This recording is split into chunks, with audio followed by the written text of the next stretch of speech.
के दंगल में आपका स्वागत है। मैं हूं प्रियंका और आज देवभूमि के दंगल में हम बात करने वाले हैं सजने लगा चुनावी रण।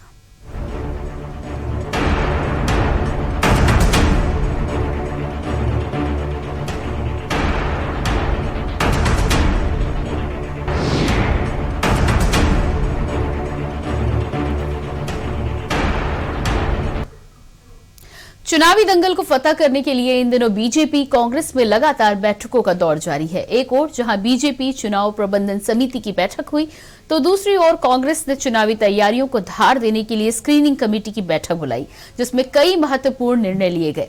बीजेपी प्रत्येक विधानसभा सीट पर 2-2 पर्यवेक्षक भेजेगी, जबकि कांग्रेस ने अपने पर्यवेक्षकों को 10 सितंबर तक अपनी रिपोर्ट सौंपने के लिए कहा है। साथ ही साथ कांग्रेस दिसंबर में प्रत्याशियों की पहली सूची भी जारी करने जा रही है। वहीं आम आदमी पार्टी की यदि बात करें तो आज से कुमाऊं में विजय शंखनाद यात्रा का आगाज कर दिया गया है। आज इसी मुद्दे पर हम चर्चा करेंगे, लेकिन उससे पहले आपको दिखाते हैं एक रिपोर्ट।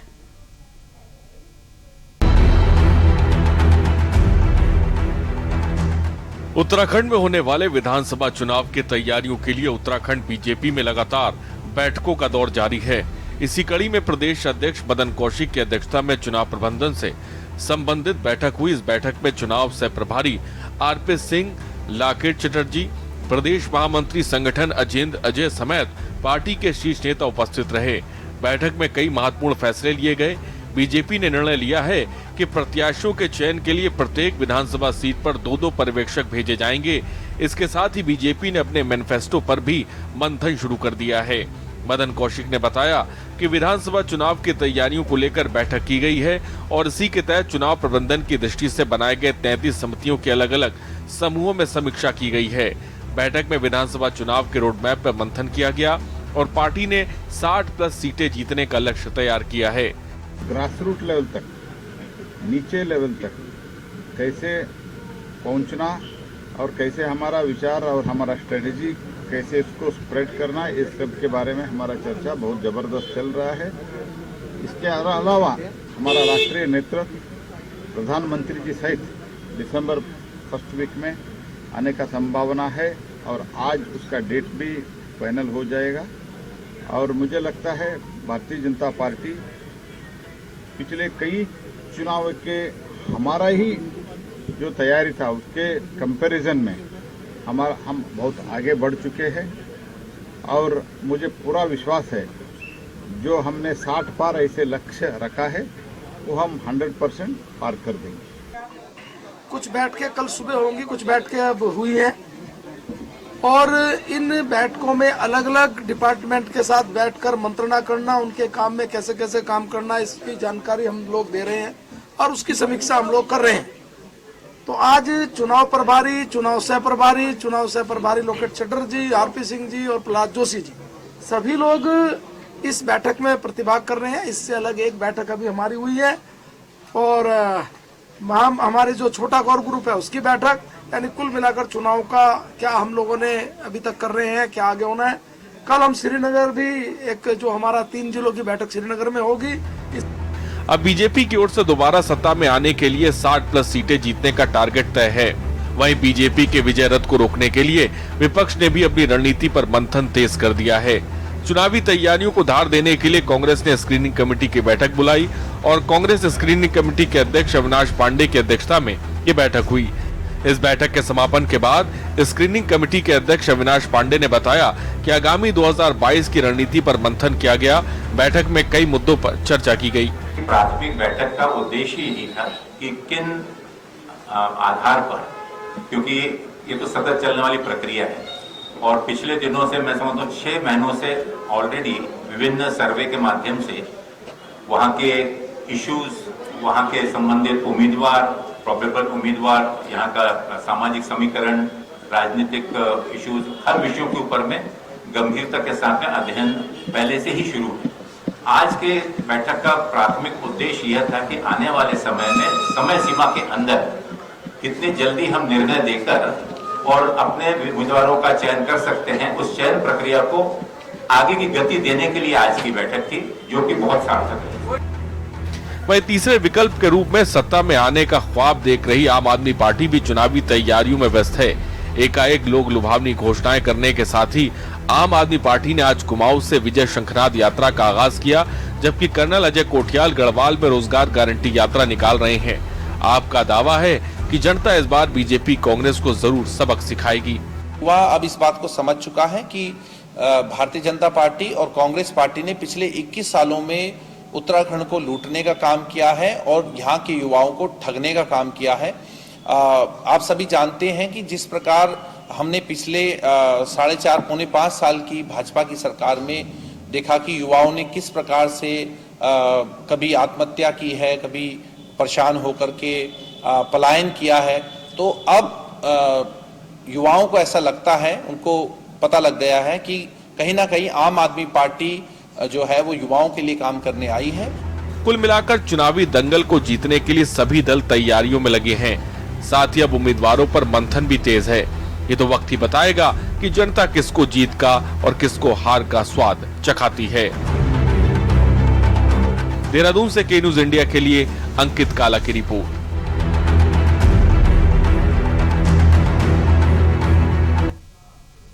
तो इससे पहले कि हम चर्चा की शुरुआत करें, आपको सीधे लिए चलते हैं हरिद्वार, जहां पर आम आदमी पार्टी के कर्नल अजय कोठियाल आज से फ्री तीर्थ यात्रा का भी आगाज करने वाले हैं। आज वाकई में दिन अच्छा है हमारा। आज सुबह हमारे घर में गंगा मैया जहाँ से निकलती है, वहाँ के तीर्थ पुरोहित सेमवाल परिवार, सुरेश सेमवाल जी जो अध्यक्ष थे, उन्होंने छोटा सा एक हमको गंगा जल का एक छोटी बोतल दी और उस टाइम पे वो कहते हैं कि कर्नल साहब आप जा रहे हो हरिद्वार, जरूर आज आपका दिन अच्छा होगा। और वाकई में बताऊं, हरिद्वार पहुंचने में देहरादून से आज हमें कुल 35 मिनट लगे। ट्रैफिक भी नहीं था। गंगा नदी का जो पावन पानी है वो भी इतना भर करके जो चल रहा था, तो देख करके बहुत अच्छा लगा। आज ये जो प्रेस कॉन्फ्रेंस है, इसमें हम बताना चाह रहे हैं कि जब कुछ दिन पहले हमारे दिल्ली के मुख्यमंत्री और आम आदमी पार्टी के leader, senior most leader Shri Arvind Kejriwal ji जब हरिद्वार में आए थे, तो उन्होंने एक घोषणा करी थी कि जो तीर्थ यात्री हैं उनको किस प्रकार से सुविधा दे करके अलग अलग जो स्थान है देवी देवताओं के, जहाँ पे कि भगवान धर्म की भावनाएं होती हैं, वहाँ जाने के लिए कैसे सुविधाएं दी जाएंगी। तो मैं इसका एक बैकग्राउंड बता रहा हूँ। क्या हुआ, अगस्त में अरविंद केजरीवाल जी जब आए थे देहरादून में, तो उन्होंने एक घोषणा करी थी कि उत्तराखंड को हिंदुओं की आध्यात्मिक राजधानी बनाई जाएगी और उसके लिए एक तरतीब बताई गई थी। उसी तरतीब में एक जनता से सुझाव मांगने के लिए एक वेबसाइट बनाई थी, एक पोर्टल बनाया था जिसमें लोग अपने सुझाव दे सकें। बड़े अच्छे सुझाव आए उसमें। सुझाव किस प्रकार के आए कि सबको पता है यहाँ पे 4 धाम है, लेकिन 4 धाम के अलावा कई लोगों को ये नहीं पता है कि इसी 4 धाम के इलाके में कहीं ना कहीं पे एक जगह उसे बोलते हैं स्वर्ग रोहिणी, जहां से कि पांडव आखिरी में जब ये महाभारत खत्म हो गई थी और हिमालय में आए थे, तो वहां से ऊपर स्वर्ग की तरफ गए थे। कई लोगों को यह नहीं पता है कि यहाँ पे एक जगह है जिसे बोलते हैं कण्वाश्रम, जहां पे कि भारत राजा का जन्म हुआ था, जिनके नाम पे हमारे देश को भारत बोला जाता है। कई लोगों को यह नहीं पता कि पहले केदारनाथ और बद्रीनाथ जब एक ही जब यात्री आते थे, तो पुजारी दोनों जगह जाने के लिए एक जो रास्ता लेता था, अब वो रास्ते बंद हो गए, उसे बोलते थे पुजारी ट्रैक। इस तरीके की कई हमको आई कि आप लोग इन चीजों पे भी थोड़ा गौर करिए और इससे उत्तराखंड में रोजगार, उत्तराखंड की आध्यात्मिक जानकारी बढ़ेगी। ऐसे ही कई सुझाव आए लोगों के कि हम लोग आज बुजुर्ग हैं, हम चाहते हैं कि हमारी मदद हो किसी प्रकार से। हमें जो तीर्थ स्थान होते हैं हमारे उत्तराखंड के बाहर या उत्तराखंड के अंदर, वहां ले जाने के लिए सरकार कुछ मदद कर सके। जैसे कि दिल्ली में अरविंद केजरीवाल जी ने शुरू कर रखा है तीर्थयात्रियों के लिए एक योजना, जिसमें पिछले साल कोई 35,000 लोग दिल्ली से गवर्नमेंट के सुविधा पे, गवर्नमेंट ने उनका आने जाने का करा, रहने का करा, और बीच में जो मूल सुविधाएं होती हैं, साथ में एक मदद के लिए एक और आदमी जा सके, और उनको भेजा रामलल्ला के दर्शन, राम जन्मभूमि में। तो आज हम जो कुछ दिन पहले अरविंद केजरीवाल जी ने एक योजना घोषित करी थी कि तीर्थ यात्रियों को हम किस प्रकार से इन धार्मिक स्थलों पे ले जाने का अपना तरतीब बनाएंगे, उस घोषणा को लॉन्च करने के लिए आज इस पावन भूमि हरिद्वार में आकर के मेरे को ये मौका मिल रहा है कि मैं सबके साथ शेयर कर रहा हूं। कल से हम लोग रजिस्ट्रेशन शुरू करेंगे। कल से हम लोग टिकट रूपी रजिस्ट्रेशन, जिसमें कि जो लोग इच्छुक हैं, हिंदुओं के लिए राम जन्मभूमि, हमारे यहाँ पे सिख कम्युनिटी है, उनके लिए करतारपुर कॉरिडोर जो कि अभी रिसेंटली खुला है दोबारा से कोरोना के बाद में, जो पंजाब से पाकिस्तान के अंदर जो गुरुद्वारा साहब है वहां ले जाने के लिए एक स्थान है। हमारे जो मुसलमान भाई हैं उनके लिए अजमेर शरीफ, इन सब जगहों के लिए कर से हमारे कार्यकर्ता जगह जगह जाकर के रजिस्ट्रेशन शुरू करेंगे और उसी सिलसिले में आज आकर के हम इसको यहाँ से लॉन्च कर रहे हैं। ये हमारे आज का मकसद था। आप किसी भी प्रकार का सवाल आप हमसे जरूर पूछिए।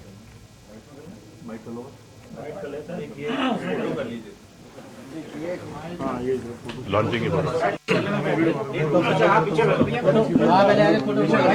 कर्नल अजय कोठियाल। तो ये थे हरिद्वार से कर्नल अजय कोठियाल। और एक बार फिर से आपको लिए चलते हैं हरिद्वार। ये आप देख पा रहे हैं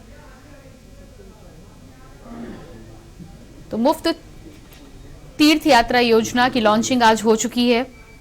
कर्नल अजय कोठियाल ने इस बारे में पूरी जानकारी दी है। आज इस योजना की लॉन्चिंग के बाद कल से आम आदमी पार्टी के तमाम कार्यकर्ता उसको लेकर रजिस्ट्रेशन की शुरुआत कर देंगे। जिस तरह से जानकारी दी है कर्नल अजय कोठियाल ने, तो इस तीर्थ यात्रा की लॉन्चिंग हरिद्वार से कर दी गई। दिल्ली के मुख्यमंत्री अरविंद केजरीवाल ने अपनी उत्तराखंड यात्रा के दौरान इस बारे में जानकारी दी थी। और इसके बाद वापस लौटते हैं। आज देवभूमि के दंगल में हम चुनावी रण के बारे में चर्चा करने वाले हैं। उसके लिए हमारे साथ एक पैनल भी जो जुड़ चुका है। सबसे पहले आप सभी का मैं तारुफ करा देती हूँ। हनी पाठक जी, प्रवक्ता भाजपा से हमारे साथ जुड़े हुए हैं, आपका बहुत बहुत स्वागत है। हरीश सेठानी, कांग्रेस प्रवक्ता हमारे साथ जुड़े हैं, आपका भी बहुत बहुत स्वागत है। उमा सिसोदिया, आम आदमी प्रवक्ता हमारे साथ जुड़ी हैं, आपका स्वागत है। और पंकज तनोली, केंद्रीय प्रवक्ता यूकेडी से हमारे साथ हैं, आपका भी बहुत बहुत स्वागत है। सबसे पहले हनी जी का रुख कर लेंगे। हनी जी, जिस तरह से हम चुनाव की बात कर रहे हैं, चुनाव में अब बहुत अधिक समय नहीं है, 1 माह का समय बचा हुआ है। 1 माह के बाद आचार संहिता लागू हो जाएगी। और तमाम पार्टियों की बात करें, अभी हरिद्वार की ही तस्वीरें हम अपने दर्शकों को दिखा रहे थे, जहां आम आदमी पार्टी के द्वारा मुफ्त तीर्थ यात्रा योजना की भी लॉन्चिंग कर दी गई है, उसका आगाज कर दिया गया है। क्या लगता है आपको कि तमाम विपक्षी पार्टियों के साथ ही साथ राज्य सरकार भी तमाम तरह की घोषणाएं कर रही हैं, किस हद तक आम आदमी पार्टी की यदि बात की जाए या कांग्रेस की यदि बात की जाए तो आगामी चुनाव में अपनी दावेदारी पेश कर पाएंगे, और भाजपा की किस तरह की तैयारियां हैं? भाजपा की तैयारी की जहां तक अगर आप बात कर रहे हैं तो भाजपा तो हर समय एक्शन मोड पे रहती है। भाजपा का संगठन ही इतना बड़ा है, भाजपा के कार्यकर्ता ही इतने संगठित रहते हैं और हर समय एक्शन मोड पे रहते हैं कि वो हर समय तैयार रहते हैं। और ऐसा नहीं है कि भाजपा में किसी समय या चुनाव आने के समय घोषणाएं दी जाती हैं। अब आप इसी से अंदाजा लगा सकते हैं कि जब चुनाव आने में 110-120 दिन रह गए हैं तो ये मुफ्त तीर्थाटन योजना, तो मुफ्त बिजली योजना, तो ये योजना, तो वो योजना अब इनको याद आ रही है कि उत्तराखंड गत में जा रहा है, उत्तराखंड के लिए ये करके हम दिखाएंगे, उत्तराखंड में हम रोजगार देके दिखाएंगे, उत्तराखंड में हम ये करके दिखाएंगे।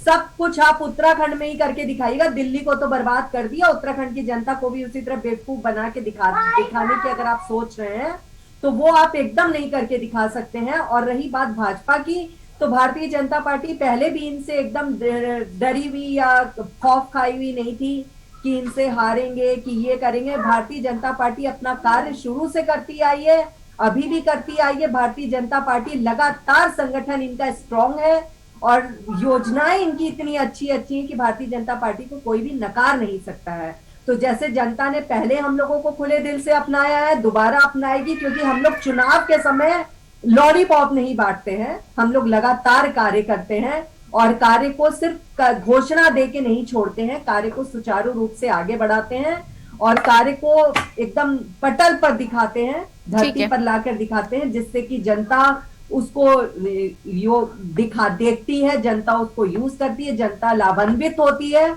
जिसकी वजह से जनता हम लोग को बार बार अपनाती है। ठीक है हरीश जी, हनी जी का कहना है कि चुनावी लॉलीपॉप लेकर नहीं आते हैं, क्या कहना है इस पर आपका?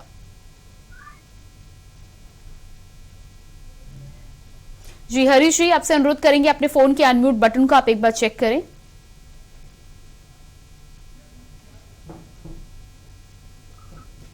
हेलो जी जी। भारतीय जनता पार्टी अपने संगठन के अलावा आम जनमानस के मुद्दों से कोई मतलब नहीं रहता।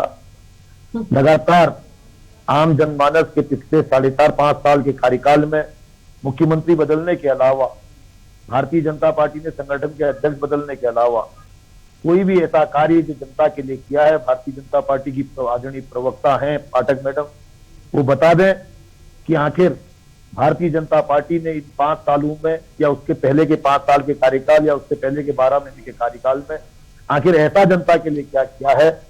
ये दुर्भाग्य है देवभूमि के लिए कि भारतीय जनता पार्टी मात्र number of members and number of विधायक बनाने का काम इनका, इसके अलावा आम जनमानस के सरोकार, इनसे कोई सरोकार। कांग्रेस लगातार आम जनमानस के मुद्दे, उत्तराखंड का इंफ्रास्ट्रक्चर, ये सब कांग्रेस की देन है। तिवारी जी के टाइम से लेकर हरीश रावत जी के टाइम तक भारतीय जनता पार्टी के पास आम जनमानस के मुद्दों के लिए कोई भी जगह नहीं। जी बिल्कुल। हरीश जी आपके पास वापस आएंगे, एक छोटे से ब्रेक के लिए हम यहाँ पर रुक रहे हैं। आप सभी से अनुरोध है बने रहेगा हमारे साथ। तो जिस तरह से देवभूमि के दंगल में आज हम चुनावी रण की बात कर रहे हैं, कांग्रेस की बात करें, आम आदमी पार्टी की बात करें या राज्य सरकार की बात करें, सभी पार्टियां अपने अपने हिसाब से जनता को लुभाने में लगी हुई हैं। देखना यह होगा कि समय काफी कम रह गया है, आखिर कौन कितना प्रभाव चुनाव से पहले जनता पर बना पाता है, इसी पर हम चर्चा कर रहे हैं। लेकिन उससे पहले रुकते हैं एक छोटे से ब्रेक के लिए।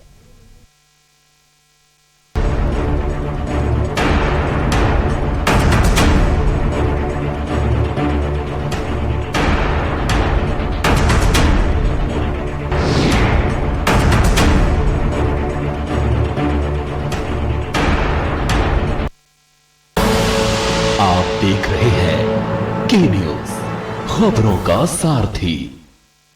चलो यहाँ पर सही से करेंगे। पूजा, मार्केट से आता हूँ। मिस्टर, कार की चाबी? नहीं, मैं पैदल ही जाऊंगा। पापा, not bad। हाँ यार, अपनी दिल्ली सरकार बोलती है कि पॉल्यूशन कम करने के लिए हफ्ते में एक बार अपनी गाड़ी से एक ट्रिप कम करें और उसकी बजाय पब्लिक ट्रांसपोर्ट या कारपूल का इस्तेमाल करें। It's a small request, make sense, no? Yes, और ये बात मैं आपसे कब से कह रही थी, लेकिन मैं हेल्थ के पॉइंट ऑफ व्यू से बोल रही थी। यू नो व्हाट, मैं भी यही सोच रहा हूँ कि जब दिल्ली सरकार और घर की सरकार एक ही बात बोल रही है तो सुन ही लेना चाहिए। चलो यू गाइस कैरी ऑन, मैं चलता हूँ, बाय। बाय पापा। एक हफ्ते में आप जितनी बार गाड़ी निकालते हैं, अब से बस एक बार कम निकालें। बस एक ट्रिप कम, आप मिलकर अपने हिस्से का पोल्यूशन कम करें। हफ्ते में गाड़ी का बस एक ट्रिप कम करें। खुदी को आजमाया है तो ये अंदाज आया है, खुदी को आजमाया है तो ये अंदाज आया है। तुम में भी मैं हूं, शुद्ध प्लस पान मसाला। आप देख रहे हैं के न्यूज, खबरों का सारथी।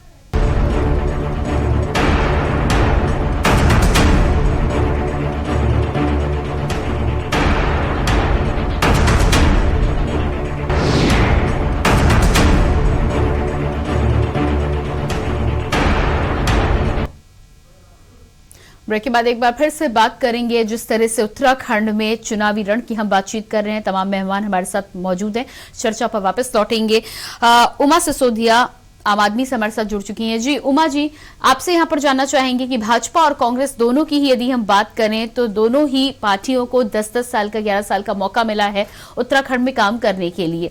भाजपा को जहां इस बार के चुनाव में अपनी साख को बचाना है, जिस तरह से 57 सीटों के साथ प्रचंड बहुमत के साथ इस समय सत्ता में बनी हुई है भाजपा, कहीं ना कहीं अपने उस कुर्सी को मेंटेन करना है। और कांग्रेस की यदि बात करें तो पिछले बार के चुनाव में जिस तरह का प्रदर्शन कांग्रेस नहीं कर पाई है, कहीं ना कहीं अपनी खोई हुई जमीन को वापस पाने का काम कांग्रेस कर रही है। लेकिन आम आदमी पार्टी की यदि हम बात करें तो दिल्ली में आम आदमी पार्टी की सरकार दूसरी बार जरूर बनी है, लेकिन उत्तराखंड की यदि बात की जाए तो उत्तराखंड के लिए, उत्तराखंड की जनता के लिए आम आदमी पार्टी नहीं है।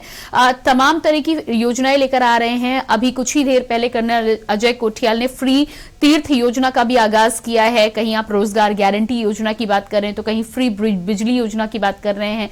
क्या लगता है आपको कि इन तमाम योजनाओं के सहारे उत्तराखंड की जनता के बीच में जगह बना पाएगी आम आदमी पार्टी? देखिए, आम आदमी पार्टी का 2022 का जो विधानसभा चुनाव है वो पहला विधानसभा चुनाव आम आदमी पार्टी यहाँ पर लड़ने जा रही है। लेकिन ऐसा बिल्कुल नहीं है कि यहाँ की जनता जो है वो आम आदमी पार्टी और आम आदमी पार्टी के द्वारा किए गए कामों से अवगत नहीं है। आप सभी को पता है कि उत्तराखंड से एक बहुत बड़ा वर्ग दिल्ली में काम करता है और दिल्ली में रहते हैं। वहाँ यहाँ के बहुत सारे लोग, कम से कम मुझे जो संख्या है वो 30 से 35 लाख के बीच में है। तो वो वर्ग जो दिल्ली में काम करता है उनकी सारी रूट्स यहाँ पर है और जो आवाजाही दिल्ली और उत्तराखंड के बीच में है, तो कहीं ना कहीं दिल्ली में जो पार्टी ने काम किए हैं वो सारे कामों की जो लिस्ट है वो यहाँ के लोगों को मालूम है। वो तारीफ जो वहाँ पे दिल्ली में की गई है, यहाँ पर पता है कि हमने किस तरीके से सरकारी स्कूलों की व्यवस्था को ठीक किया, हमने किस तरीके से वहाँ पर बिजली और पानी को फ्री किया और किस तरीके से स्वास्थ्य सेवाओं को हमने मजबूत बनाने का प्रयास किया। तो यहाँ के लोगों को ये चीज बहुत भली भांति मालूम है कि दिल्ली में केजरीवाल जी ने अपनी गवर्नमेंट में काम किए हैं। तो आम आदमी पार्टी लोगों के लिए अनजान नहीं है। ये बात मैं बिल्कुल आपकी बात से सहमत हूँ कि आम आदमी पार्टी का ये यहाँ पर पहला चुनाव है और हम पहली बार चुनाव उत्तराखंड में लड़ रहे हैं और बहुत मजबूती से लड़ रहे हैं। मैं आपको बिल्कुल बताना चाहूंगी कि आम आदमी पार्टी से लगातार बहुत तेजी के साथ कार्यकर्ता जुड़ रहे हैं और एक एक विधानसभा में काफी संख्या में, बड़ी संख्या में लोग टिकट की लाइन में भी है। तो ये साफ पता चलता है कि आम आदमी पार्टी एक उभरती हुई पार्टी उत्तराखंड में है। लेकिन मैं इस चीज को भी बिल्कुल मैं ये कहूंगी कि जिस तरीके से कांग्रेस और बीजेपी, इन दोनों ही पार्टियों ने पिछले 5-5 साल करके टेन्योर में काम किया। 5 साल कांग्रेस आई, 5 साल बीजेपी आई। उत्तराखंड की जनता पूरी तरह से त्रस्त हो चुकी है। बल्कि मैं तो आपसे कहना चाहूंगी, आप एक सर्वे करा लीजिए उत्तराखंड की जनता किस तरीके से त्रस्त है। किन्हीं भी लोगों से बात करेंगे, लेकिन इतना है, लोग कई बार ये जरूर कहते हैं कि हम इंटरनली आम आदमी पार्टी के साथ हैं, लेकिन क्योंकि हमारे आसपास जो लोग हैं वो कांग्रेस या बीजेपी से जुड़े हुए हैं तो हम आपके साथ खुलकर नहीं आ सकते। मैं समझती हूँ तीसरे विकल्प के रूप में आम आदमी पार्टी सामने है। जनता के सामने एक और विकल्प उनके सामने है। कांग्रेस और बीजेपी से जो त्रस्त जनता है उसको बड़ी आशा भरी निगाह के साथ आम आदमी पार्टी की तरफ देख रही है। तो मैं समझती हूँ कि आम आदमी पार्टी पूरी तरह से उत्तराखंड में 2022 में बहुत बेहतरीन परफॉर्मेंस के साथ आएगी और कांग्रेस और बीजेपी दोनों ही पार्टियों की नींद हराम करने के लिए आम आदमी पार्टी तैयार। ठीक है, हमारे साथ यूकेडी से पंकज सोनौली भी बने हुए हैं। पंकज जी, किस मैनिफेस्टो के साथ आप उतरने वाले हैं चुनाव में? देखिए, उत्तराखंड क्रांति दल जो है यहाँ का लोकल दल है और जितने भी ये दिल्ली से चलने वाले दल हैं, ये उत्तराखंड के अंदर उत्तराखंड की भलाई तो कभी कर ही नहीं सकते हैं। क्यों? क्योंकि इनको उत्तराखंड की जो मूल समझ है, जो उत्तराखंड के मूल मुद्दे हैं, जिसमें मूल निवास है, भू कानून है, देवस्थानम बोर्ड एक इन्होंने नया, बीजेपी ने नया खड़ा कर दिया है। तो ये सारी चीजें जो जल जंगल जमीन की जो मेन चीज है, जो हमारे पहाड़ों में स्वास्थ्य, रोजगार, शिक्षा और उसकी बात है, रोजगार की बात है, पलायन की बात है, ये सारी चीजें ये राष्ट्रीय दल कभी भी एड्रेस नहीं करते हैं। जिसकी बानगी आप बीजेपी के पूर्व मुख्यमंत्री जो त्रिवेंद्र रावत जी थे उनके फैसलों से आप देख सकते हैं, जिसको आप पलटने में या लिपापोती करने में बीजेपी लगी हुई है। चाहे वो देवस्थानम बोर्ड हो, चाहे वो भू कानून हो, चाहे वो गैरसैंण राजधानी वाली बात हो। तो जिस चीज के लिए उत्तराखंड क्रांति दल ने उत्तराखंड की लड़ाई लड़ी थी, जिस चीज के लिए हम उत्तराखंड आंदोलन में गए थे, वही हमारे मेन मुद्दे हैं, जिनमें शिक्षा, रोजगार और पलायन, कृषि जो हमारे एक अलग तरीके से पहाड़ों पे होती है, उस चीज को प्रमोट करने के लिए विपणन और उनका जो एक्सपोर्ट है, उन चीजों को लेके ठीक है, स्थानीय मुद्दों के साथ आप चुनाव में उतरेंगे। ठीक है पंकज जी, छोटे से ब्रेक के लिए एक रुक रहे हैं हम यहाँ पर। आप सभी से अनुरोध बने रहिएगा हमारे साथ। देवभूमि के दंगल में लगातार उत्तराखंड के चुनाव को लेकर जिस तरह से चुनावी रण सजने लगा है उस पर हम चर्चा कर रहे हैं। कौन सी पार्टी किस एजेंडे के साथ उतर रही है जनता को लुभाने के लिए, जो तमाम तरह की घोषणाएं की जा रही है, क्या जनता इन तमाम लोक लुभावन वादों के साथ आगे बढ़ेगी और किस तरह से चुनाव करेगी, ये तो आने वाला समय ही बताएगा। इसी पर हम चर्चा कर रहे हैं। फिलहाल रुकते हैं एक छोटे से ब्रेक के लिए। अब देखते रहिए न्यूज।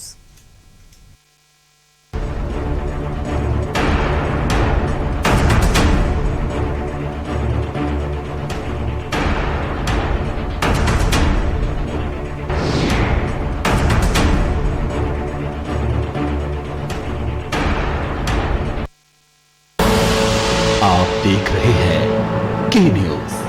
खबरों का सारथी। चमकी विकास में अग्रसर सरकार, जनगण मन के हुए सपने अब साकार। हमारी बेटी के जन्म पर हमारे मुख्यमंत्री धामी जी ने मुझे और मेरी बेटी को महालक्ष्मी किट का अनोखा उपहार दिया है।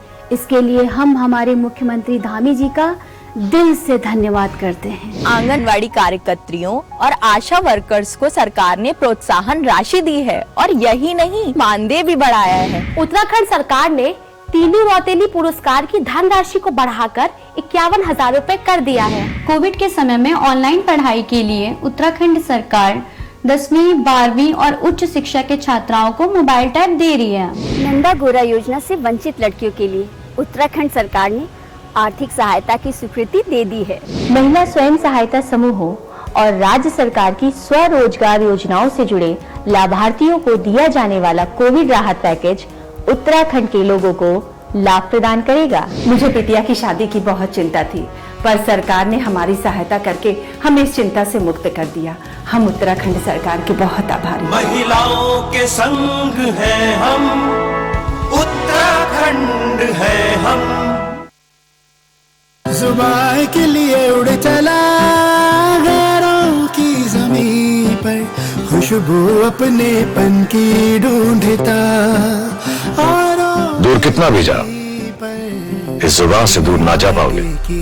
रुमल, बोलो जुबान केसरी। आप देख रहे हैं के न्यूज, खबरों का सारथी।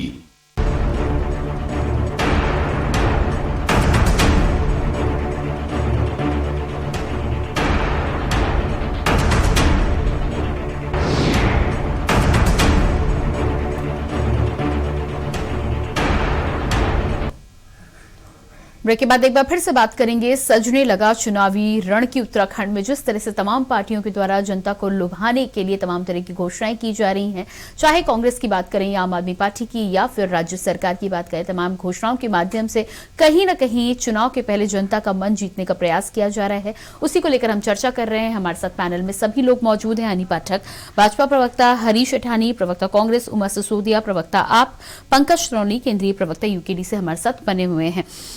हनी, आपके पास वापस आएंगे और जिस तरह से हम उत्तराखंड की बात कर रहे हैं, उत्तराखंड में यकीनन चाहे आप जो भी कह ले, राज्य में सरकार आपकी है, प्रचंड बहुमत के साथ आपकी सरकार है, लेकिन जिस तरह का कार्यकाल रहा है, भाजपा सरकार का 3 बार मुख्यमंत्री बदले गए हैं। हालांकि अब पुष्कर सिंह धामी की बात करें तो कहीं ना कहीं काफी हद तक डैमेज कंट्रोल करने का प्रयास किया गया है, लेकिन जिस तरह से तीनों मुख्यमंत्रियों को बदलने के बाद राज्य में अस्थिरता का माहौल पैदा हुआ, जनता भी कई बार सवाल करती है। और इन सब के बीच में जिस तरह से कांग्रेस के द्वारा या आम आदमी पार्टी के द्वारा अपनी पैठ बनाने का काम किया गया, इस बात से इनकार नहीं किया जा सकता, क्योंकि दिल्ली में भी जब आम आदमी पार्टी की सरकार बनी थी तो अप्रत्याशित रूप से विजय हासिल हुई थी। ऐसे में आपको क्या लगता है कि आप क्या कमतर करके इन पार्टियों को आंक सकते हैं?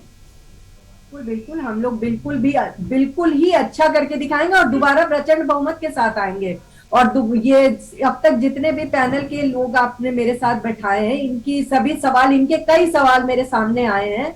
तो जो मुख्यमंत्री बदलने की बात आई है, बार बार आई जा रही है, मैं उसमें एक बात आपको ये कहना चाहूंगी कि मुख्यमंत्री बदले, चलिए हमने मुख्यमंत्री बदले, लेकिन मुख्यमंत्री बदलने के साथ जिन जिन मुख्यमंत्री ने हम लोगों ने बदले, उन मुख्यमंत्री की चलाई जा रही किसी भी योजना को अगर हमने बदला है तो आप बताइए कि हाँ, अगर हमने त्रिवेंद्र सिंह रावत जी को बदला, उसके बाद तीरथ सिंह रावत जी आए, उसके बाद ये धामी जी आए हैं, तो जिन जिन लोगों ने अच्छी से अच्छी योजनाएं लाई, उस योजना को क्या हमने बदला?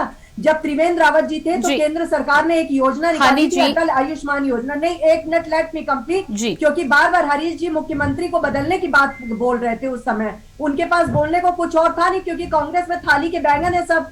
6 लोग की टोटल पार्टी रह गई है। वो संगठन की बात कर रहे थे कि संगठन के अलावा चलाने के लिए पास, जनता के पास जाने को कुछ है नहीं। तो संगठन अगर हमारा मजबूत है तभी ना हम जनता के पास जा रहे हैं, हम कार्यकर्ता हैं तभी हम जनता के पास जा रहे हैं। आप क्या तो सब नेता ही है। मैं भी मुख्यमंत्री बनना चाहता हूँ, मैं भी मुख्यमंत्री बनना चाहता हूँ, मैं भी मुख्यमंत्री बनना चाहता हूँ, खेलते हैं आप। आप एक बात बताइए, केंद्र सरकार द्वारा अटल आयुष्मान योजना चली थी, उत्तराखंड राज्य एक पहला राज्य बना था जिसमें सभी को 5 लाख तक का बीमा दिया गया था। आप उस व्यक्ति से जाकर पूछिए जिसको इलाज जब कराना पड़ता है। ठीक है, हनी पाठक, हाँ, मेरी भी बात सुन लीजिए। तमाम योजनाओं की आप बात करते हैं, यकीनन सरकार आपके 57 विधायक आपके हैं, सभी योजनाएं तो आप नहीं बदलेंगे, लेकिन त्रिवेंद्र सिंह रावत की जब बात करते हो तो देवस्थानम बोर्ड के चलते ही कहीं ना कहीं उन्हें अपनी कुर्सी गंवानी पड़ी, और आज देवस्थानम बोर्ड की यदि बात करें तो निरस्त करने तक की स्थिति आ चुकी है। पुष्कर सिंह धामी का कहीं ना कहीं आगे 30 नवंबर को फैसला आने वाला है, शायद भाजपा के द्वारा ये फैसला लिया जाएगा कि उसे निरस्त किया जाएगा। फैसला आया नहीं है तब तक इस पे कुछ भी टीका टिप्पणी करना मुझे नहीं लगता सही है। ये तो उस तरीके की बात है कि जब तक आरोपी पे आरोप सिद्ध नहीं हो जाता है उसको आरोपित नहीं कहा जा सकता है। तो जब तक कोई भी फैसला आ नहीं रहा है उस पे मैं टीका टिप्पणी करना नहीं जरूरी समझ रही हूँ। और जो अभी यूकेडी के पंकज जी अभी मुझसे ये सत्ता पे, तो हानि जी, क्या आप कहना चाह रही हैं कि देवस्थानम बोर्ड को निरस्त नहीं किया जाएगा भाजपा के द्वारा? मैंने ये भी नहीं कहा, मैंने कहा जब तक की फैसला नहीं आ रहा है मैं उस पे कोई भी टीका टिप्पणी नहीं कर रही हूँ। जब हमारे शीर्ष नेता इस पे कोई टीका टिप्पणी नहीं कर रहे हैं तो मैं क्यों करूं?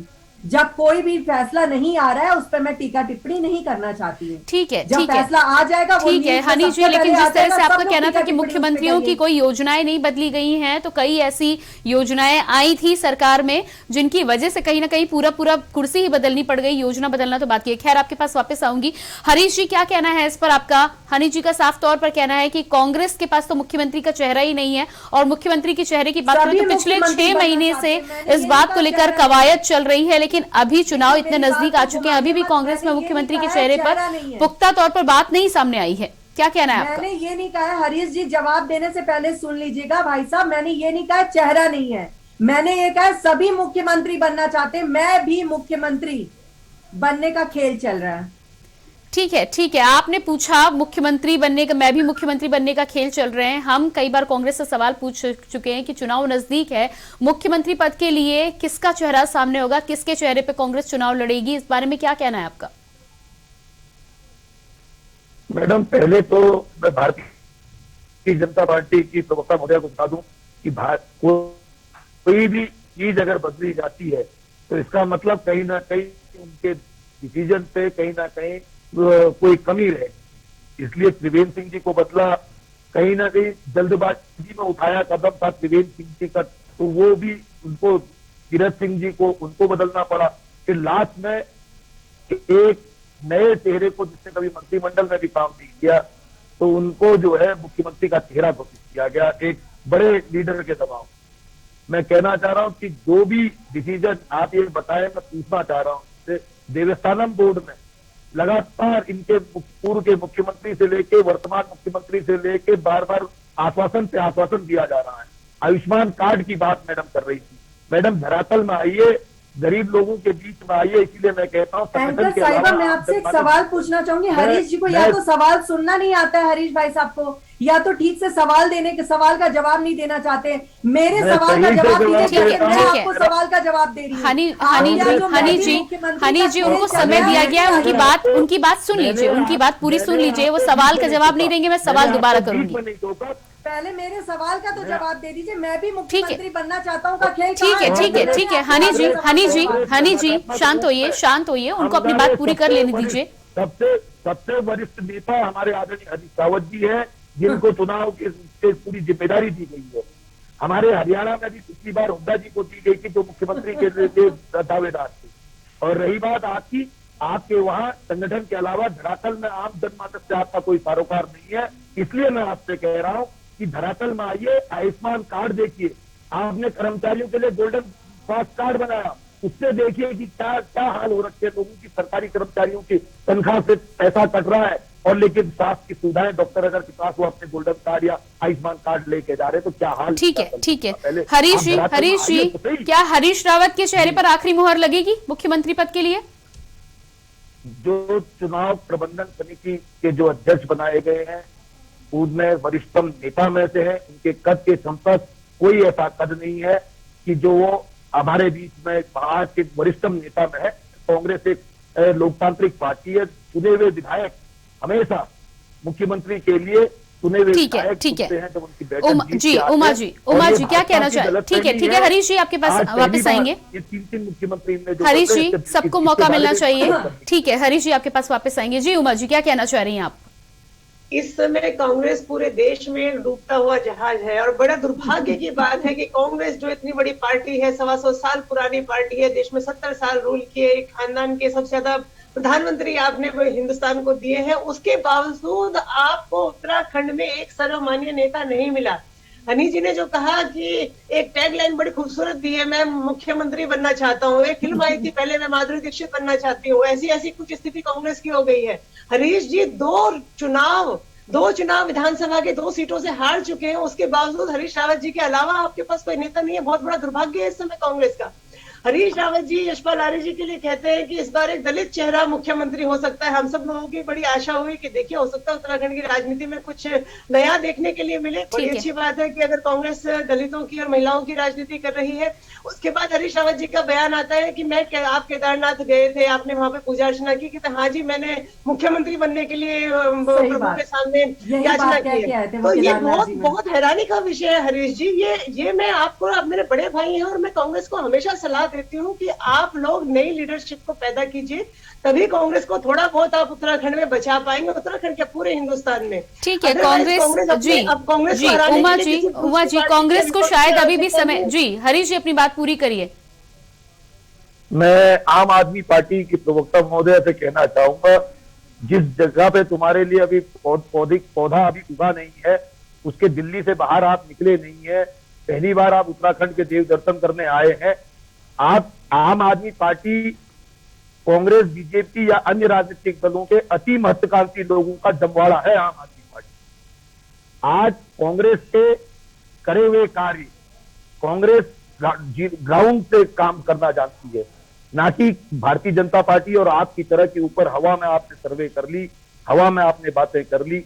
आज जो भी इंफ्रास्ट्रक्चर अगर उत्तराखंड के लिए तैयार करने का काम किया है, तो आदरणीय एनडी तिवारी जी के बाद हरीश रावत जी ने आम जनमानस के लिए जितने कार्य करें, चुनाव हारना या चुनाव जीतना अलग बात है। ये बात अलग है कि जिस तरीके से आपने कहा कि 2 चुनाव हारे, उसके बाद भी चेहरा नहीं है। आज हरीश रावत के पास उत्तराखंड के लिए विजन है। पिछली बार किन किन मुद्दों को लेकर भारतीय जनता पार्टी सत्ता में आई। ठीक है हरीश जी, लेकिन पिछले चुनावों में तो उस विजन को जनता ने नकारा था। इस बार खैर आप जनता के बीच में जाने की कोशिश कर रहे हैं। यदि हरीश रावत जी की भी बात आप करते हैं कि उनके पास विजन है, तो मुख्यमंत्री पद के चेहरे के रूप में उन्हें घोषित क्यों नहीं करते हैं?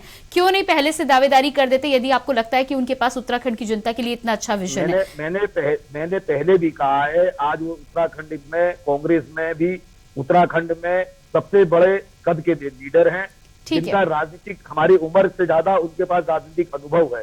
भारतीय जनता पार्टी या आम आदमी पार्टी में कोई ऐसा कदवा। ठीक है आप घोषणा करेंगे लेकिन समय लेंगे। ठीक है उमा जी आपसे अगला सवाल। हरी जी मैंने पहले भी कहा है कि हमारे जो भी विधायक जीत के आते हैं वो लीडर विधानसभा के लिए तय करते हैं, यानी कि चुनाव के बाद आप तय करेंगे। ठीक है और चुनाव से पहले भी उनके बराबर सर्वमान्य कद हरीश रावत जी के बराबर किसी के पास। चलिए ठीक है, वो कांग्रेस की अपनी रणनीति होगी। उमा जी आम आदमी पार्टी की यदि हम बात करें तो उत्तर प्रदेश में जिस तरह से समाजवादी पार्टी से मुलाकात हो रही है और आगे कुछ ही दिनों में कुछ भी निकलकर सामने आ सकता है, हो सकता है कि गठबंधन की बात निकलकर सामने आ जाए। उत्तराखंड की यदि हम बात करें तो क्या उत्तराखंड में भी किसी से हाथ मिला सकते हैं? देखिए अभी इस तरह की कोई सूचना आधिकारिक रूप से मेरे पास नहीं है कि आम आदमी पार्टी उत्तराखंड में किसी के साथ गठबंधन कर सकती है, तो मैं इस बारे में कोई जवाब नहीं दे सकती। और मैं अपने बड़े भाई हरीश जी की बात का एक जवाब जरूर देना चाहूंगी। जिस तरीके से एक 125 साल पुरानी पार्टी आज संघर्ष कर रही है एक 8-9 साल पुरानी पार्टी से, वाकई में बड़ा रोचक मुकाबला उत्तराखंड में होने वाला है। आम आदमी पार्टी ने देखिए कांग्रेस और बीजेपी दोनों की नींदें तो जरूर उड़ा रखी है। इंटरनल बैठकों में आम आदमी पार्टी के विषय में आप लोगों की यहाँ बात होती है, ये हम सबको मालूम है और अच्छा है। आप लोग हमारे हिसाब से रणनीति बनाइए, बिल्कुल बनाइए। लोकतंत्र में ज्यादा से ज्यादा पार्टियों का होना और ज्यादा से ज्यादा जनता के मुद्दों के बारे में बातचीत होना बहुत आवश्यक है। तभी हम अपने देश के लोकतंत्र की खूबसूरती भी इसी में है कि यहाँ पर ज्यादा से ज्यादा लोग हों जो जनता के सरोकारों के बारे में बात करें, जनता के बीच में जाकर बात करें। तो हरीश जी फिर से मेरा सुझाव आपके लिए यही है कि नए लोगों को आगे लेकर आइए, पुराने लोग जो बिल्कुल हार चुके हैं, जिनका कहीं कोई वजूद इस समय नहीं बचा है, उन लोगों के ऊपर दांव लगाना छोड़ दीजिए। नई लीडरशिप को लेकर ठीक है, लेकिन उमा जी, यदि कांग्रेस ऐसा नहीं भी करती है तो आम आदमी पार्टी के लिए तो बेहतर चीज होगी। आप चुनाव की तैयारियां कर रही हैं, यकीनन चुनाव में बेहतर प्रदर्शन आम आदमी पार्टी करती है तो आपके लिए बेहतर है। कांग्रेस की अपनी रणनीतियां हैं, ठीक है। पंकज, आपके पास आऊंगी। जिस तरह से यहाँ पर तीनों ही पार्टियों की बात कर रहे हैं, भाजपा और कांग्रेस की बात करें तो पुरानी पार्टियां हैं, राष्ट्रीय पार्टियां हैं, जमी जमाई है उत्तराखंड के बीच की बात करती हैं। आम आदमी पार्टी की बात करें तो पहली बार दांव जरूर खेल रहे हैं, लेकिन चुनाव में जनता किस ओर जाएगी इस बात से चुनाव के रिजल्ट आने तक इनकार नहीं किया जा सकता। इन तमाम पार्टियों के बीच में यूकेडी किस तरह से अपनी जगह बनाएगी? कौन से ऐसे जनता के मुद्दों की जब आप बात कर रहे हैं तो कौन से ऐसे विशेष मुद्दे हैं जिसकी वजह से जनता इन तमाम पार्टियों को छोड़कर यूकेडी की तरफ खींची चली आएगी? देखिए, इन दोनों पार्टियों ने जिन्होंने 10 साल तक उत्तराखंड पे राज करा है, इन दोनों ने हमारे 3000 गांव भूतिया गांव बना दिए हैं। स्वास्थ्य सेवाओं के नाम पे पहाड़ों में हमारी प्रसूताएं जो हैं वो दम तोड़ रही हैं। शिक्षा के नाम पे स्कूल बंद हो रहे हैं, 3000 स्कूल इस सरकार में बंद हुए हैं। पहाड़ों से लगातार पलायन हो रहा है हर चीज में, not even a single thing, बल्कि एवरीथिंग जो इसमें होना चाहिए था कि स्टेट के अंदर जो एक नवोदित स्टेट था जिसके लिए हमने ये लड़ाइयां लड़ी थी, उसके बरक्स इन दोनों पार्टियों ने काम करा है और ये दोनों पार्टियां जनता की नजर से उतर चुकी है। और इस बार इन दोनों पार्टियों को पता चल जाएगा कि कैसे उत्तराखंड की जनता इनके साथ अभी खेल करती है। जो ये उत्तराखंड की जनता के साथ पिछले 20 साल से जो ये खेल कर रहे थे, इस बार उत्तराखंड की जनता इनके साथ खेल करेगी। दूसरी बात, जहां तक रही बात ये बीजेपी और कांग्रेस की, बीजेपी और कांग्रेस को इस बार कोई पसंद नहीं कर रहा है। जो हम ग्राउंड लेवल पे जा रहे हैं और जो लोग बोल रहे हैं वो हमसे भी यही बोल रहे हैं कि आप लोग कहां थे, आप लोग आइए। अब जनता को भी समझ में आ गया है कि जिस चीज के लिए हम लड़े थे, जिस चीज को सोच के हमने ये उत्तराखंड मांगा था, जिस चीज के लिए हम उत्तराखंड के लिए आगे बढ़े थे, वही चीज इन दोनों पार्टियों ने पिछले 20 सालों में जो छलावा करा है यहाँ की जनता के साथ, वो अब जनता को समझ में आ रहा है। और जहां तक बात रही आम आदमी पार्टी की, तो आम आदमी पार्टी देखिए 35 से 40 लाख आदमी उत्तराखंड का जो है वो दिल्ली में रहता है और 2-2 विधानसभा, 3-3 विधानसभा इन्होंने वहां पे लड़ चुके, विधानसभा इलेक्शन लड़ चुके हैं, लेकिन एक भी बंदे को अभी तक टिकट नहीं दिया हमारे उत्तराखंड के मूल का। दूसरी बात, एक इनका पार्षद था ताहिर हुसैन, जो हमारे दलवीर, एक पौड़ी के जो लड़के थे दलवीर की जो हत्या वहां पे हुई है, निर्मम हत्या हुई है, उसके बाद यहाँ आके कैसे ये समाज इनको जो है यहाँ पे वोट देगा। तीसरी बात, आज आपने कहा कि आम आदमी पार्टी ने तीर्थाटन वाली योजना शुरू करी है। हमारी जेब का पैसा बाहर जाएगा। हमारे पास क्या है, हिंदुओं के लिए हमारे पास 4 धाम है, सिख भाइयों के लिए हमारे पास हेमकुंड साहिब है, मुसलमानों के लिए हमारे पास प्रयाग कल्याण है। तो हमारे यहाँ का टूरिज्म, जो उत्तराखंड देवभूमि है, जहां पे टूरिज्म मेन चीज है, उसकी उल्टी गंगा बहा के ये रामलला के दर्शन कराएंगे, अजमेर में पहुंचाएंगे, ठीक है पंकज जी, ठीक है पंकज जी, पाकिस्तान में जाएंगे। अगर ये चीज ये बोलते कि 4 धाम की यात्रा हम बाहर के लोगों को यहाँ पे लाके करवाएंगे, तो जो मेरा जो 6 महीने के लिए हमारी यात्रा के लोग होते हैं, इकोनॉमी बढ़ती है हमारी और हमारे यहाँ के आदमी। ठीक है उमा जी, पंकज जी के सवाल का जवाब दीजिए। उनका साफ तौर पर कहना है कि उत्तराखंड की जनता को बाहर के दर्शन आप कराएं, लेकिन बाहर की जनता दर्शन करने की जो इच्छुक होगी वो खुद जाएगी। आप उत्तराखंड की यदि बात कर रहे हैं तो उत्तराखंड में रोजगार लाने की बात करिए ना। देखिए, सबसे पहले तो मैं अपने भाई पंकज पैनोली जी को ये कहना चाहूंगी कि जब आप एक पार्टी के प्रवक्ता होते हैं तो आपको एटलीस्ट कुछ चीजों की जानकारी होना बहुत जरूरी है। आप उत्तराखंड के लोगों की बात कर रहे हैं और आपको ये नहीं पता कि जो दिल्ली में जिस बच्चों को जो दंगे हुए थे, जिसकी हत्या हुई है, उसका असली नाम क्या है। आप उसका नाम ही गलत प्रोनाउंस कर रहे हैं। इससे साफ जाहिर होता है कि आप क्या तैयारी करके बैठे और आप ये बता दीजिए कि 40 लोगों में से आपने एक को भी दिया है। आपका ताहिर हुसैन के खिलाफ क्या करा आम आदमी पार्टी ने? ताहिर हुसैन का क्या दंगा आप उत्तराखंड के अंदर करवाओगे? आप दंगे करवाओगे यहाँ पे? पंकज जी, दिल्ली के मुद्दों के लिए हम चर्चा अलग से करेंगे। उत्तराखंड की जनता की बात करें, उत्तराखंड के मुद्दे पर बात करेंगे। क्यों नहीं है? हमने लिया है उत्तराखंड। आप जैसे पार्टियों की जरूरत नहीं है। हमने 42 शहादतों के बाद उत्तराखंड लिया है और हमें पूरा हक है उत्तराखंड की हिमायत करने का। क्यों नहीं करेंगे हम उत्तराखंड की हिमायत? आप तो भाई बोल देते हैं कि उत्तराखंड की हिमायत ना करें। हम भी कर रहे हैं। अगर आपने 42 शादी की है तो मेरा परिवार ये कैसे बोल दें कि उत्तराखंड की हिमायत ना करें? मेरा खुद का ठीक है पंकज जी उमा जी आप दोनों के पास वापस आऊंगी। हनी, जिस तरह से पंकज जी ने तमाम चीजों को लेकर बात करी है, आपके पास हनी जी वापस आऊंगी। वक्त हो चला एक छोटे से ब्रेक का, फौरन वापस लौटते हैं हम लोग। तो देवभूमि के दंगल में जिस तरह से चुनावी रण को लेकर हम बातचीत कर रहे हैं, तमाम पार्टियों की अपनी विचारधाराएं हैं, तमाम पार्टियों के अपने आरोप प्रत्यारोप है। इन आरोप प्रत्यारोपों के बीच में, जनता के बीच में कौन पैठ बना पाएगा, इसी पर हम चर्चा कर रहे हैं। लेकिन फिलहाल रुकते हैं एक छोटे से ब्रेक के लिए, फौरन वापस लौटते हैं।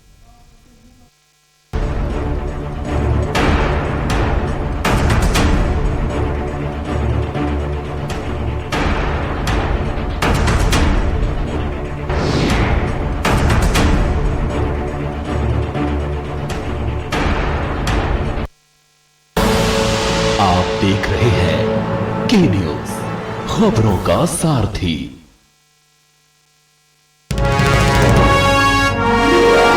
की विकास में अग्रसर सरकार, जनगण मन के हुए सपने अब साकार। कोरोना महामारी से अर्थव्यवस्था को हुए नुकसान की भरपाई के लिए उत्तराखंड सरकार ने कोविड राहत पैकेज ऐलान किया है, जो विकास की गाड़ी को पटरी पर लाएगा। कोविड-19 से प्रभावित पर्यटन, परिवहन और संस्कृति क्षेत्र से जुड़े लोगों के लिए 200 करोड़ का पैकेज दिया गया है। इसी तरह चिकित्सा क्षेत्र में 205 करोड़ के पैकेज से मेडिकल क्षेत्र में काम करने वाले कर्मचारी लाभान्वित हो सकेंगे। महिला स्वयं सहायता समूहों और राज्य की स्वरोजगार योजनाओं से जुड़े लाभार्थियों को कोविड राहत पैकेज राज्य के लोगों को लाभ प्रदान करेगा। पुलिस कर्मियों और ग्राम्य विकास से जुड़े अधिकारियों को कोविड के समय में उनके सराहनीय कार्यों को देखते हुए 10,000 रूपए की प्रोत्साहन राशि सरकार द्वारा दी जा रही है। पूरे उत्तराखंड में कोविड से प्रभावित परिवारों के निराश्रित बच्चों के लिए वात्सल्य योजना एक वरदान है। कोरोना की जंग में संग है हम, उत्तराखंड है हम। जुबान के लिए उड़ चला गैरों की जमीन पर, खुशबू अपने पन की ढूंढता। दूर कितना भी जाओ, इस जुबान से दूर ना जा पाओगे। रुमन, बोलो जुबान केसरी। सदियों से सुनते आए हैं, बेटे बड़े होके अच्छी सी नौकरी करना। अच्छी सी नौकरी करना।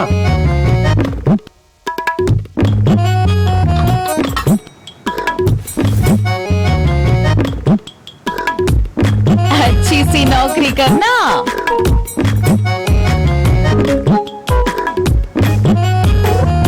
अच्छी सी नौकरी करना।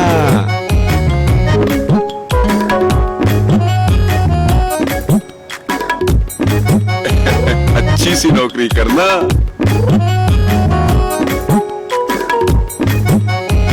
अच्छी सी नौकरी करना।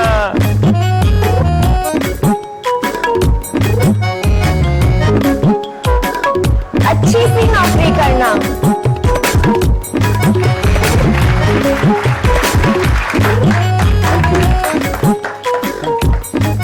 अच्छी सी नौकरी करना। अगर सब अच्छी नौकरी करने वाले बनेंगे तो नौकरी देगा कौन? बेटा तुम अच्छी सी नौकरी देने वाला बनना। अगर भारत को दुनिया का नंबर 1 देश बनाना है तो आज हर बच्चे के अंदर एंटरप्रेन्योर माइंडसेट जगाना होगा।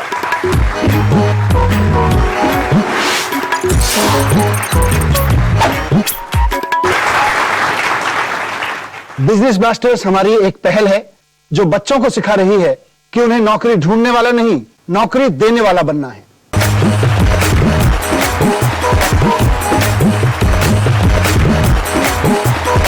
बिजनेस ब्लास्टर्स, छोटे बिजनेस स्टार्स, बड़े बिजनेस आइडियाज। 28 नवंबर से हर रविवार शाम 7 बजे आपके टेलीविजन पर।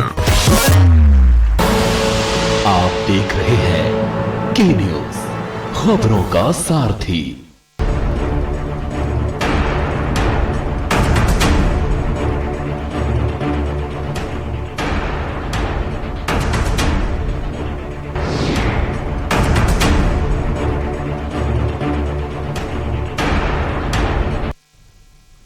ब्रेक के बाद एक बार फिर से देवभूमि के दंगल में हम चुनावी रण को लेकर बातचीत कर रहे हैं। सभी गेस्ट मेरे साथ बने हुए हैं। लगातार हम बातचीत कर रहे हैं कि उत्तराखंड की जनता को किस तरह से तमाम घोषणाओं के द्वारा लुभाने की कोशिश की जा रही है, लेकिन जिस तरह से चुनाव नजदीक है, जनता कोरोना काल की महामारी काल में भी देख चुकी है और इसके अलावा भी 4.5 साल 5 साल के कार्यकाल में दिखने के बाद में क्या कुछ फैसला जनता करती है तो आने वाला समय बताएगा। लेकिन तैयारियां तमाम पार्टियों की कैसी हैं, उसी पर हम बातचीत कर रहे हैं। चर्चा पर एक बार फिर से वापस लौटेंगे। हमारे साथ सभी लोग बने हुए हैं।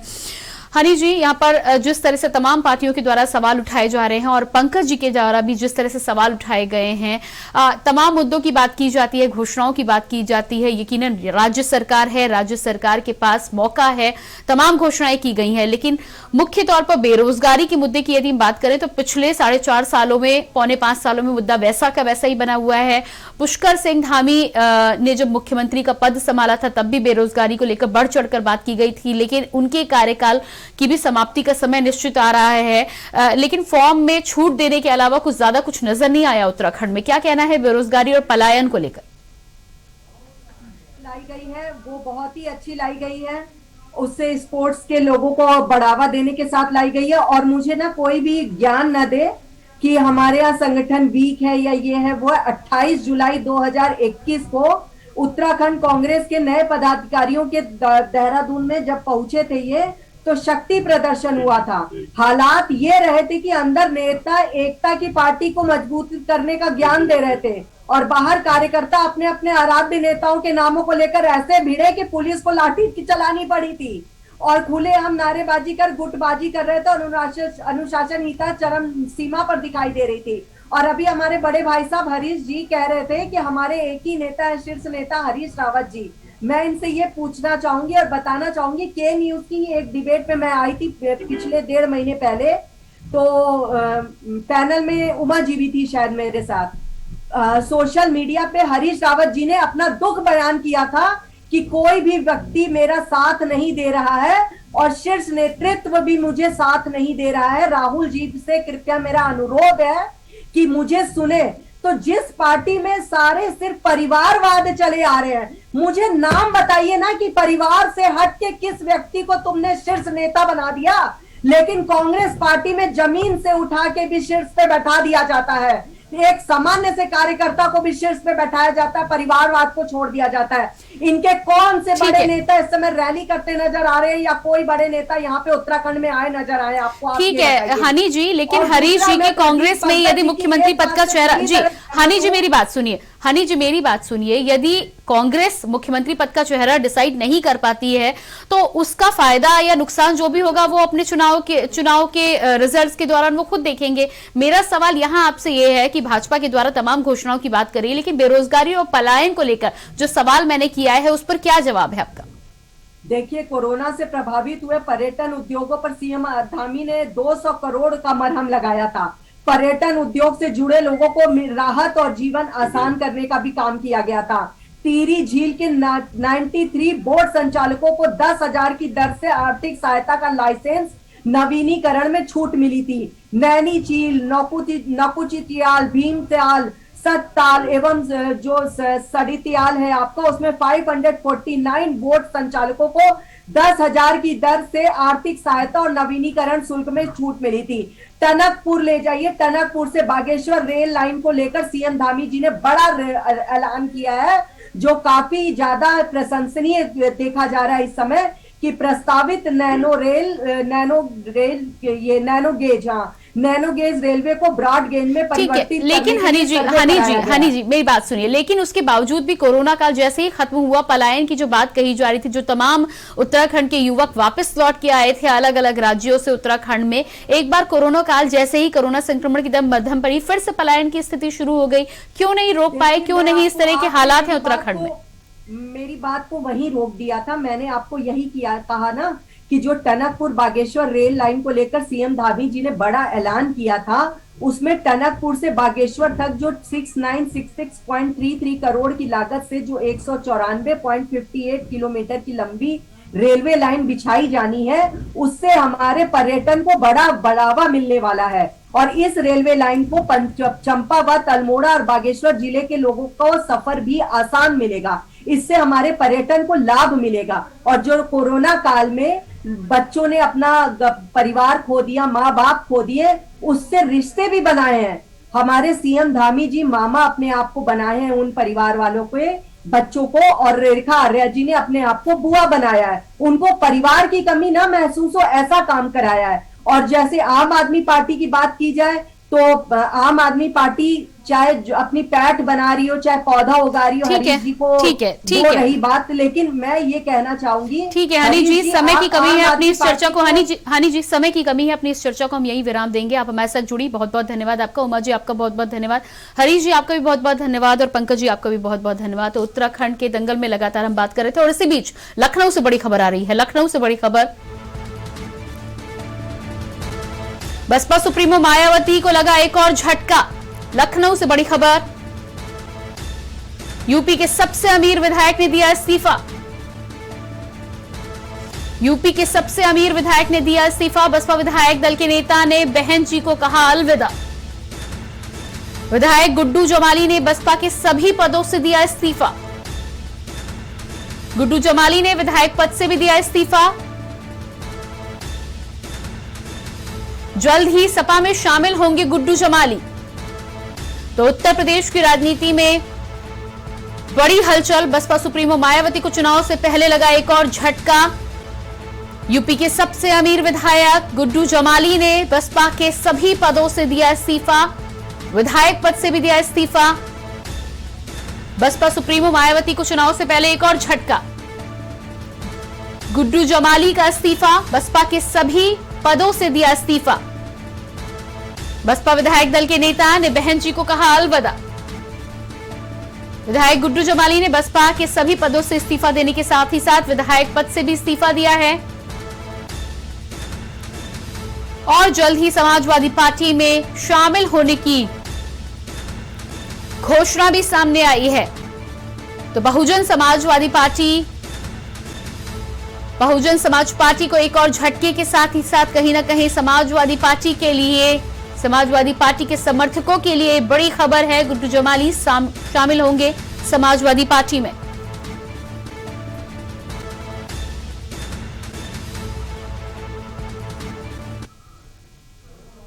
तो उत्तराखंड और उत्तर प्रदेश से जुड़ी खबरों की हम बात कर रहे थे, चुनावी रण की हम बात कर रहे थे। तमाम पार्टियों के द्वारा लोक लुभावन घोषणाएं भी की जा रही हैं, और जनता के बीच अपनी पैठ बनाने को लेकर, अपना चेहरा मजबूत करने को लेकर कवायद भी चल रही है। लेकिन देखना ये होगा कि जब चुनाव आते हैं तो जनता किस तरह से लोगों को उत्तर देती है, और कौन सी पार्टी जनता के बीच में, जनता के मन में अपनी जगह बना पाती है। ये आगे आने वाला समय ही बताएगा। फिलहाल हमारी इस विशेष पेशकश में इतना ही। बाकी खबरों के लिए आप लगातार देखते रहिए न्यूज इंडिया। मुझे दीजिए इजाजत, नमस्कार।